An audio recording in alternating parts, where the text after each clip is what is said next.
কোথাও দাঁড়িয়ে একটা গর্জন দেই, तमाम পৃথিবীর সমস্ত ছাগলের বাচ্চা আমাদের সামনে দাঁড়াবার সাহস পায় না। আল্লাহ পাক বাঘকে যেই শক্তি দিয়ে সৃষ্টি করেছেন, বাঘ যদি সেই শক্তি নিয়ে একবার মাঠে দাঁড়িয়ে যায়, ছাগলের দল মাঠে দাঁড়াবার কোশ্চিন গেলেও হিম্মত এবং সাহস পাবে না। দেখেন, এক লোক জঙ্গলে গেছে কাঠুরিয়া কাঠ কাটতে। তো জঙ্গল থেকে ফেরার সময় সে দেখে যে জঙ্গলের এক জায়গায় একটা বাচ্চা বাঘ পড়ে আছে, ছোট বাঘ। বাঘিনী হয়তো কোথাও গেছে শিকার টিকার করতে, ওই বাঘের বাচ্চাটা বাঘিনী থেকে, তার মায়ের থেকে আলাদা হয়ে গেছে। এখন কাঠুরিয়া বাঘের বাচ্চা পাইছে, ছোট বাচ্চা, শখ করে এটাকে কোলে করে বাড়িতে নিয়ে আসছে। কারণ বাঘের বাচ্চা তো বাড়িতে আনছে, কিন্তু বাঘের বাচ্চাকে খাওয়াইবে কি, পালবে কেমনে? এখন চিন্তা করতেছে যে বাঘের বাচ্চাকে পালা যায় কেমনে। এটা ছোট বাচ্চা, মায়ের সাথে থাকে, মায়ের দুধ খায়।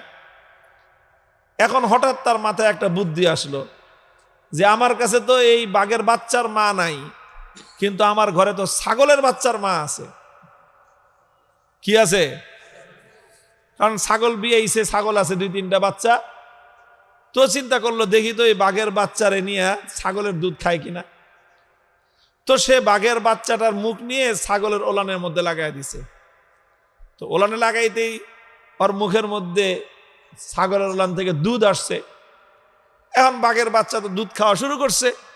ওর হলো পেটে ক্ষুধা, খাওয়ান দরকার। এটা কি বাঘের দুধ না ছাগলের দুধ, এটা ওর জানার দরকার আছে? কি বলেন? তো ছাগলের দুধ খাওয়া শুরু করছে। ছাগলের দুধ খেয়ে মোটামুটি ভালোই। লোকটা দেখলো যে যাক, তো একটা ব্যবস্থা হইল যে বাঘের বাচ্চা ছাগলের দুধ খায়। এখন এইভাবে দিন যায়, রাত কাটে।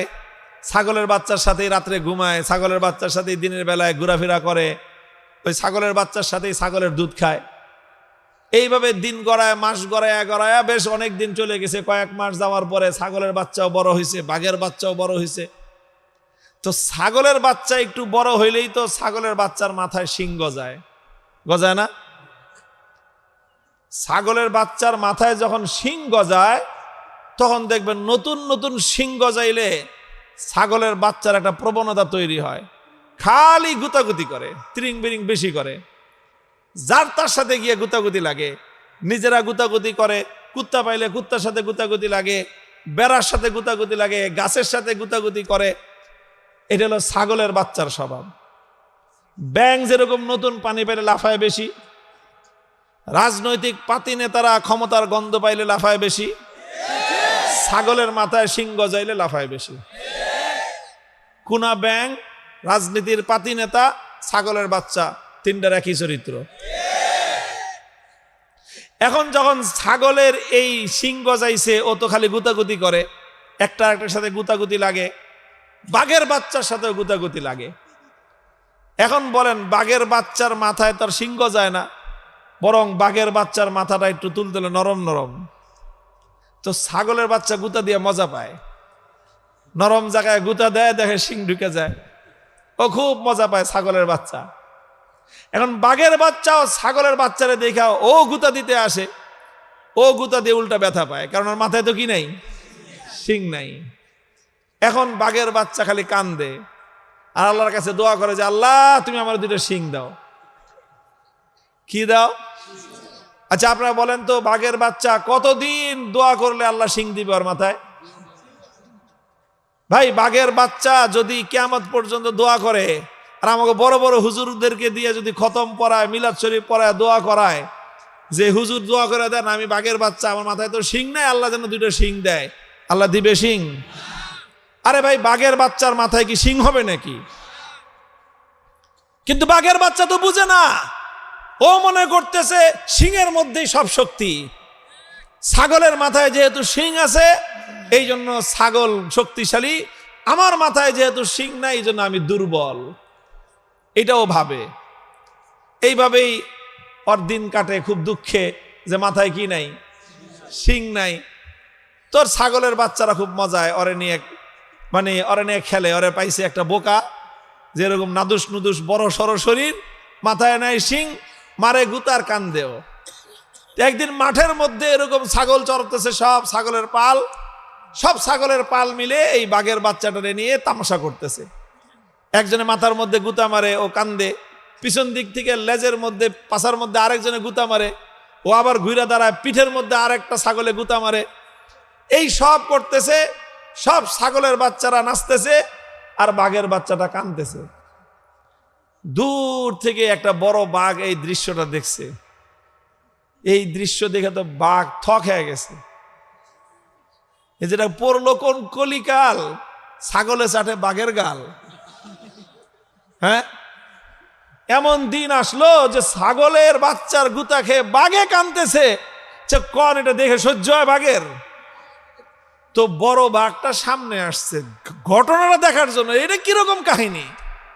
ছাগলের এরকম সাহস যে বাঘের বাচ্চা নিয়ে তামসা করতেছে। তো এই আস্তে আস্তে বড় বাঘটা সামনে আসছে, আইসা একটা গর্জন, বাঘের গর্জন শুনছেন কোথায় ভাই? চিড়িয়াখানায় যেই বাঘের গর্জন শোনা যায় এটা তো মরা বাঘ। এটা মরা বাঘ না? বলবেন যে মরা খেয়ে তাজাই তো। আরে ভাই, তাজা মানে কিরকম? এটার মধ্যে তো খাঁচার মধ্যে বন্দি করে রাখছে। এটারে খাঁচার মধ্যে বন্দি করে রাখছে, খাওয়ায় কি ওরে? ও জঙ্গলে থাকলে রয়্যাল বেঙ্গল টাইগার খাইতো কি? সকালবেলা একটা হরিণ, দুপুরবেলা একটা মহিষ, রাত্রে বেলায় একটা এরকম ছাগল বা গরু একটা কিছু ধরে খায়। সকালের ব্রেকফাস্ট হয় হরিণ দিয়া, দুপুরের লাঞ্চ আর মহিষ দিয়া, খাসি দিয়া বা গরু দিয়া, আর রাত্রের ডিনার হয় আর একটা ছাগল গরু একটা বড় কিছু দিয়ে। সেই বাঘরে দৈরাই না খাঁচার মধ্যে বসছে। ওর জন্য সরকারের পক্ষ থেকে বরাদ্দ আছে ডেলি মনে করেন 20 কেজি গোশত। তো 20 কেজি গোশত যদি সরকারি বরাদ্দ হয়, আচ্ছা বলেন আপনাদের জন্য যদি সরকার প্রতি মাসে 10 কেজি করে গম বরাদ্দ দেয়, আপনারা কয় কেজি করে পাইবেন বলে আশাবাদ? বলেন, পাইবেন কিছু? আপনাদেরকে যে ফ্যামিলি কার্ড যদি কেউ দেয়, দিবে। আপনাদেরকে মনে করে রেশনের কার্ড দিল, ভাই সরকার তো দিবে কার্ড, আপনি পাইবেন কয়শো টাকা? এই দেশে আচ্ছা বলেন তো, আপনার বুকে হাত দিয়ে কত পার্সেন্ট মানুষ সরকারি অফিস আদালতে গিয়ে ঘুষ ছাড়া, কোনো টাকা পয়সা দেওয়া ছাড়া মাগনায় সরকারি সার্ভিস পান? কত পার্সেন্ট মানুষ পান আছেন বলেন? হাত উঠে দেন।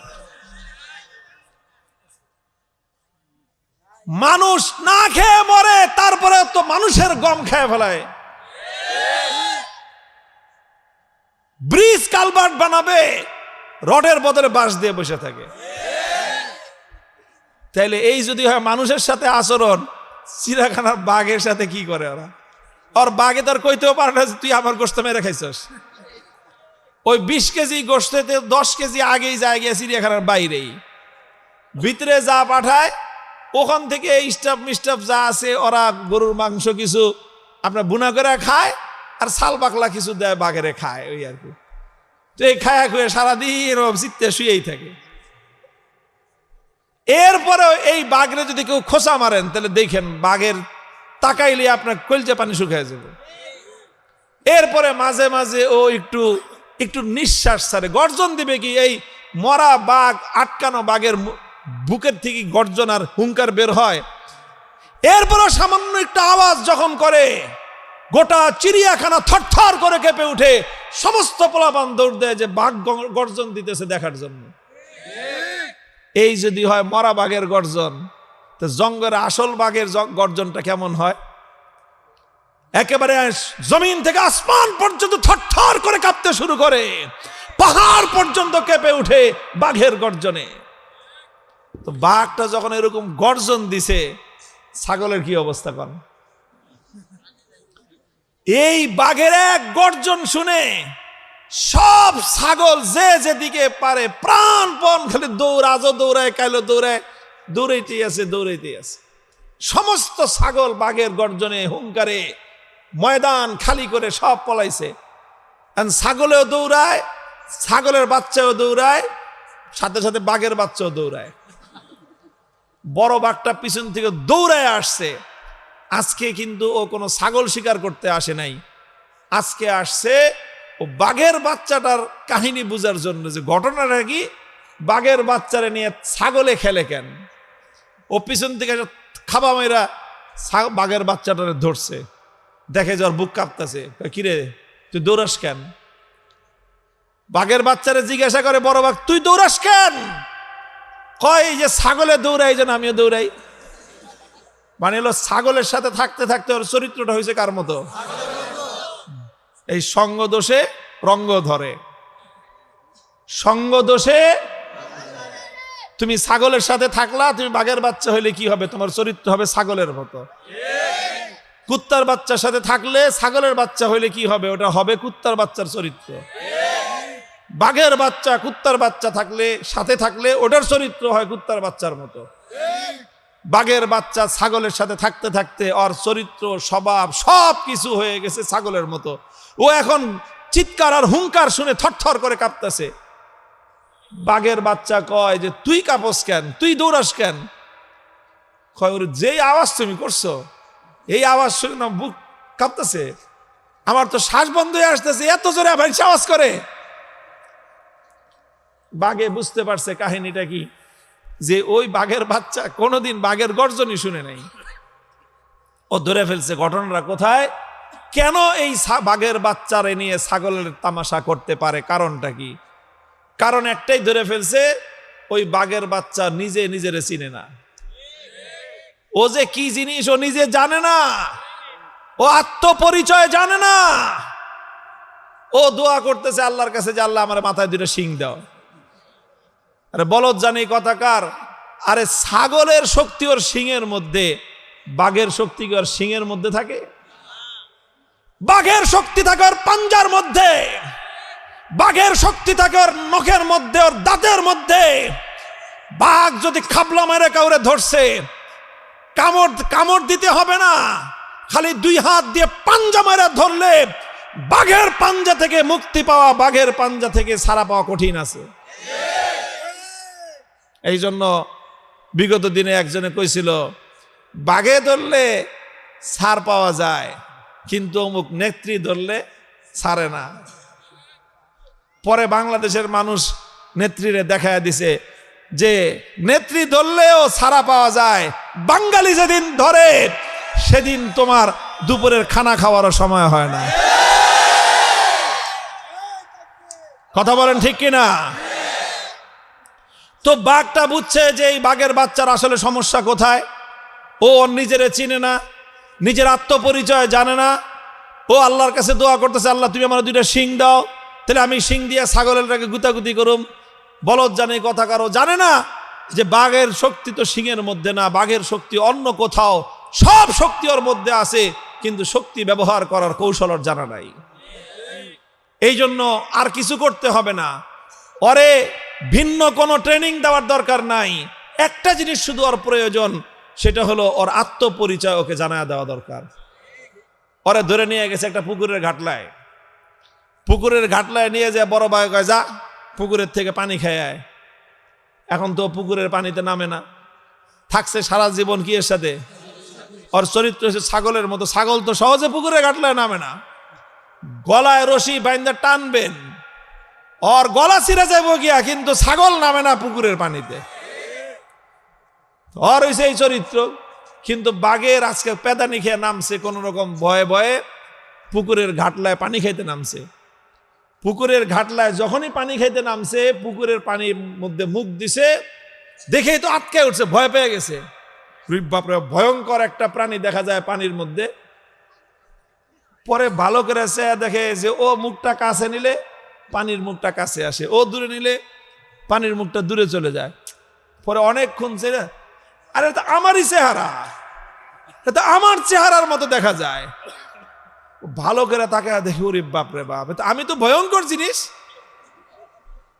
ও নিজেকে পুকুরের স্বচ্ছ টলটলে পানির মধ্যে নিজের চেহারা দেখার পরে ওর ভাবসাব বদলে গেছে। পানি পুনি খায়, এখন যখন বুক ফুলে আইতেছে, ডরায় না। বড় বাঘটা বুঝতে পারছে যে কাম হয়ে গেছে। অরে জিগা কিছু দেখছস? হ্যাঁ ওস্তাদ দেখছি। এখন সাহস নিয়ে কথা কয়, কি দেখছস? ওস্তাদ নিজের চেহারাটা দেখলাম। কি দেখলি তোর চেহারা ছাগলের মতো? না ওস্তাদ, আমার চেহারা তো ছাগলের মতো না, আমার চেহারা বস্তমার মতো। বস্তমার মতো আমার চেহারা। এবার বড় বাঘে কইছে, হ্যাঁ এবার লাইনে আইছস তুই, দেখ তোর চেহারা হলো আমার মতো, অর্থাৎ আমি আর তুই আমরা হলাম স্বজাতি, এক জাতি। আমরা ছাগলের জাত না, আমরা হলাম বাঘের জাত। আমরা হলাম বাঘের জাত। আল্লাহ পাক আমাদেরকে শক্তি দিয়েছেন ছাগলের মতো সিংহের মধ্যে না। আমাদের শক্তি হলো আমাদের পাঞ্জার মধ্যে, আমাদের শক্তি হলো আমাদের নখের মধ্যে, দাঁতের মধ্যে। আমাদের বীর বিক্রম, আমাদের বীরত্ব হলো আমাদের গর্জনের মধ্যে। আমরা একটা বাঘ যখন কোথাও দাঁড়িয়ে একটা গর্জন দেই, तमाम পৃথিবীর সমস্ত ছাগলের বাচ্চা আমাদের সামনে দাঁড়াবার সাহস পায় না।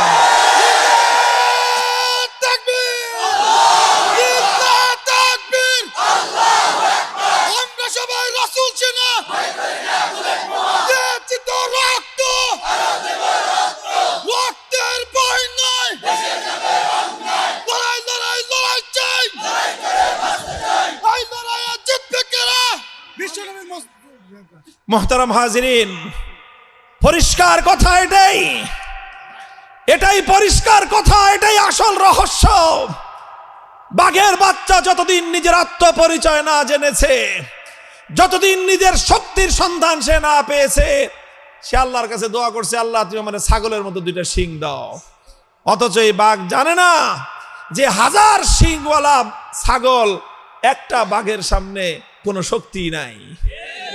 হাজার লক্ষ ছাগল মিলেও একটা বাঘের গর্জনের সামনে মাঠে দাঁড়াবার হিম্মত তাদের নাই। হে মুসলমান ইমানদার, আল্লাহর কসম খেয়ে বলি, আল্লাহর কোরআনের মধ্যে আল্লাহ পাক ইমানদারদের জন্য যেই শক্তির সন্ধান দিয়েছেন, আজ মুসলমানেরা ইমানদারেরা সেই শক্তির কথা ভুলে গিয়ে দুনিয়ার কাফের মুশরিক বেঈমান ছাগলের জাতের শিংয়ের গুতা খেয়ে কান্নাকাটি করে আর দোয়া করে যে আল্লাহ এই ইহুদি খ্রিস্টান বেঈমান বেদিন এই ছাগলের দলের মতো আমাদের বাঘের মাথায় তুমি শিং গজাও। তো বলেন, বাঘ সারা জীবন কিয়ামত পর্যন্ত দোয়া করলে বাঘের মাথায় ছাগলের মতো শিং হবে? বাঘের মাথায় যেরকম ছাগলের মতো শিং হয় না, আর ছাগলের মতো শিংয়ের দরকারও বাঘের নাই। আল্লাহ পাক বাঘকে যেই শক্তি দিয়ে সৃষ্টি করেছেন, বাঘ যদি সেই শক্তি নিয়ে একবার মাঠে দাঁড়িয়ে যায়, ছাগলের দল মাঠে দাঁড়াবার কোশ্চিন কালেও হিম্মত এবং সাহস পাবে না।